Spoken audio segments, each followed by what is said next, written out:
राधे राधे। आप सभी को राधे सख्य चैनल में स्वागत है। श्री हरि माता रानी से प्रार्थना करते हैं कि आप सब सुरक्षित होंगे, सुखी होंगे, ठीक प्रकार से होंगे। आप सभी को नरक चतुर्थी यानी कि छोटी दिवाली की बहुत बहुत बहुत शुभकामनाएं।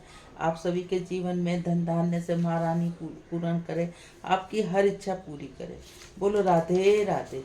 श्रीमन नारायण नारायण नारायण, लक्ष्मी नारायण नारायण नारायण, तुलसी नारायण नारायण नारायण, श्रीमन नारायण नारायण नारायण।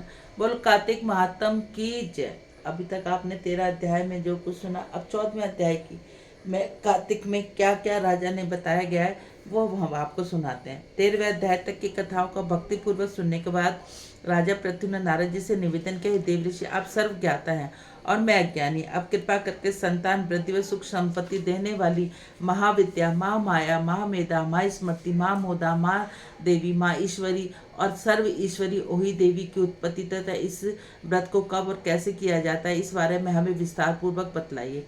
महाराजा पृथ्वी द्वारा इस प्रकार प्रार्थना किए जाने पर नारद जी ने एक प्राचीन कथा सुनाते हुए कहा, राजन एक समय कली काल में बड़ा भारी दुर्भिक्ष पड़ा। भीषण अकाल महामारी फैलने से अनेक व्यक्तियों की अकाल मृत्यु हुई। तब सब लोग इस विपत्ति से छुटकारा पाने का उपाय सोचने लगे।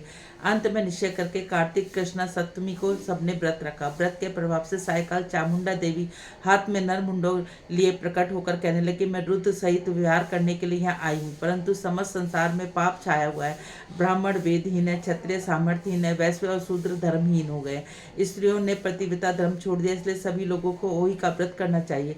कार्तिक कृष्णा सप्तमी तक हुई अष्टमी केवल रोगियों को छोड़कर से सभी स्त्रियां पुरुष सारे दिन भोजन न करें, सायकाल ओही देवी का पूजन करें। ओही देवी मेरा नाम है, अतः सभी व्यक्ति वही पूजन को मेरा ही पूजन मानकर भक्ति भाव से करें।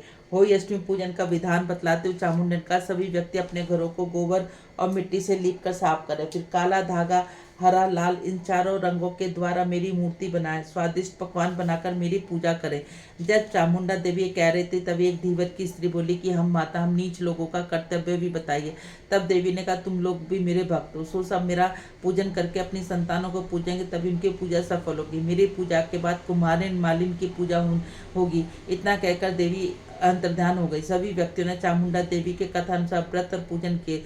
सबके कष्ट दूर हो गए, सारा संसार सुखपूर्वक रहने लगा। होई अष्टमी की कथा सुनाने के बाद राजा पृथ्वी ने नारद जी से पूछा, ऋषिवर महीनों में कार्तिक और तिथियों में काशी सर्वश्रेष्ठ क्यों माना गया, कृपा कर बतलाई। तब नारद जी ने कहा, राजन एक यही प्रश्न सत्यभामा ने भगवान श्री कृष्ण से पूछा। भगवान कृष्ण ने उत्तर सत्यभामा को दिया, वही मैं तुमसे कहता हूँ। एक समय सत्यभामा जी ने कृष्ण जी से पूछा, हे प्राणनाथ, जब सभी मास और तिथियां बराबर है तब कार्तिक माह की काशी तिथि क्यों सर्वश्रेष्ठ मानी गई। तब कृष्ण जी ने कहा, प्रिय शंख नामक एक दैत्य समुद्र का पुत्र था। वह दैत्य इतना बलवान था कि इंद्रादि देवताओं को स्वर्ग से निकालकर उसका स्थान स्वयं ले लिया। सब देवता उससे भयभीत होकर अपने बाल बच्चों सहित पर्वत की कंदराओं में चले गए। वह दैत्य सोचने लगा, मैंने देवताओं का स्थान तो ले लिया लेकिन वे जीते ही नहीं गए। ऐसा प्रतीत होता है कि देवता वेद मंत्रों से बलशाली है, अतः मुझे मंत्रों सहित वेदों का हरण कर लेना चाहिए। जब उसने ऐसा विचार किया तो वे डर के मारे समुद्र में जा छिपे। ब्रह्मा आदि सब देवताओं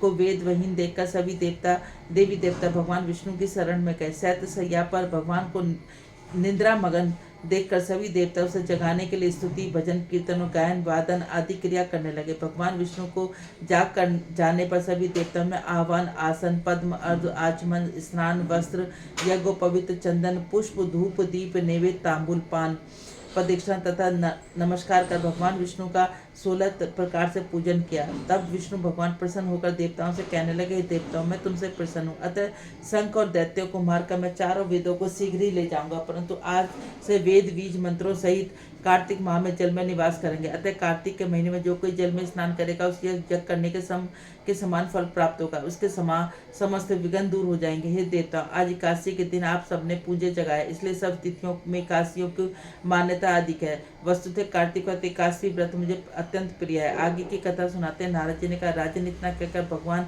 मछली का रूप धारण करके विंध्याचल में निवास कर ऋषि कपस्य जी की उंजली में आ गए। कपस्य ने उनको कमंडल में डाल दिया। जब कमंडल भर गया तो मत्स्य रूपी भगवान कहने लगे, "हाँ, इस हमको कोई बड़ा स्थान देता।" अब कपस्य ने घड़ा दिया, घड़ा भी भर गया तो कुएं में छोड़ दिया। तब भगवान मत्स्य से तेजी बढ़ते गए।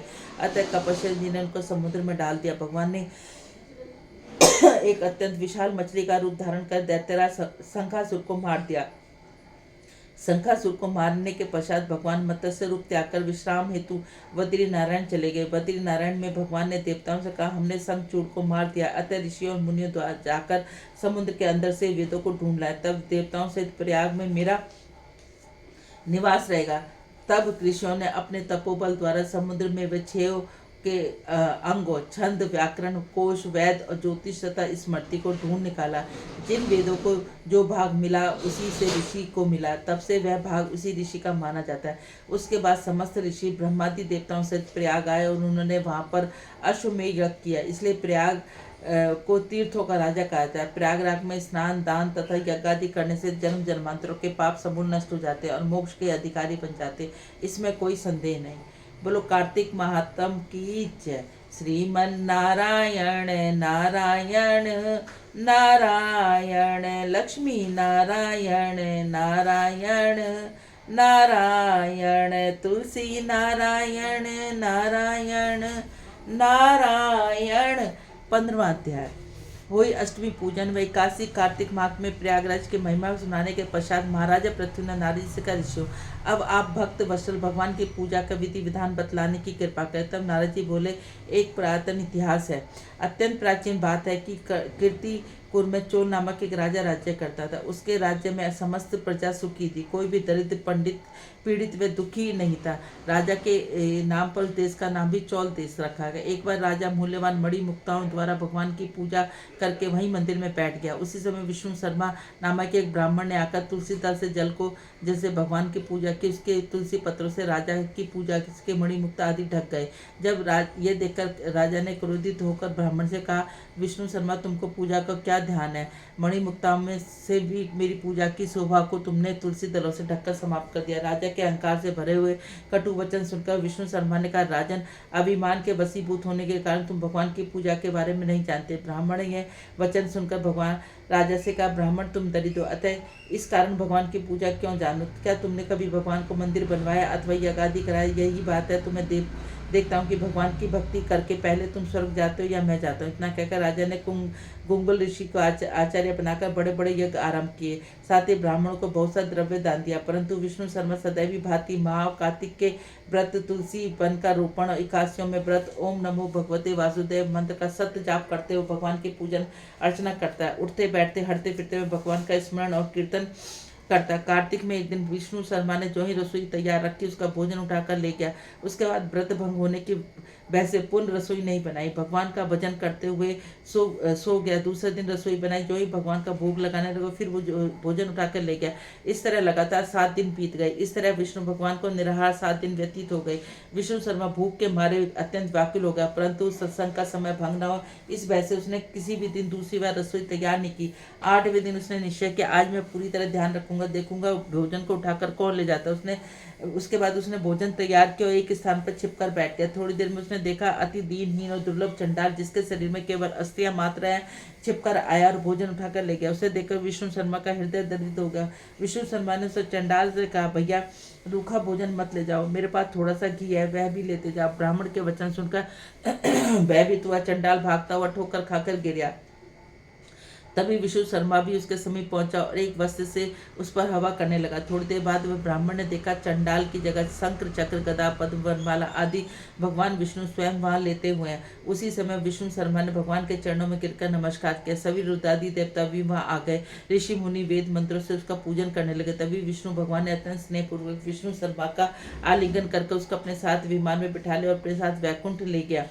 चौल राजा भी यह दृश्य देख रहा था। भगवान की विष्णु शर्मा का यह कृपा देखकर अत्यंत दुखी हुआ और आचार्य गुंगल ऋषि को बुलाकर यह सब कहा। इसके द्वेष के कारण मैं इतने यज्ञ दान पुण्य किया और वैकुंठ में जा रहा हूँ। मैं यहीं पर उपेक्षित खड़ा हूँ। क्या मेरे यज्ञ दान आदि निष्फल हैं?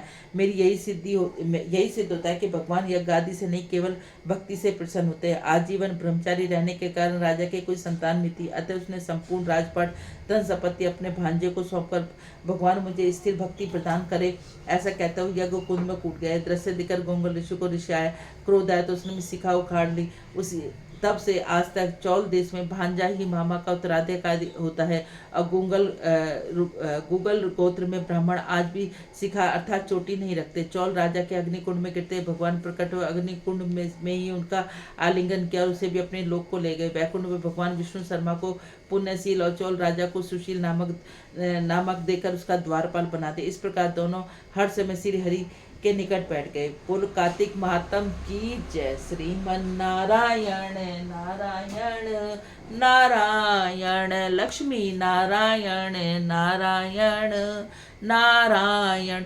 यदि आप सब लोगों को चैनल अच्छा लगता है तो इसको ज़्यादा से ज़्यादा लाइक करें, ज़्यादा से ज़्यादा शेयर करें, नए हैं तो सब्सक्राइब करें, बेल आइकन को जरूर दबाएं। आप सभी को फिर से एक बार नरक चतुर्थी, छोटी दिवाली की बहुत बहुत शुभकामनाएं। माँ लक्ष्मी विष्णु भगवान आपकी हर मनोकामना पूरी करें।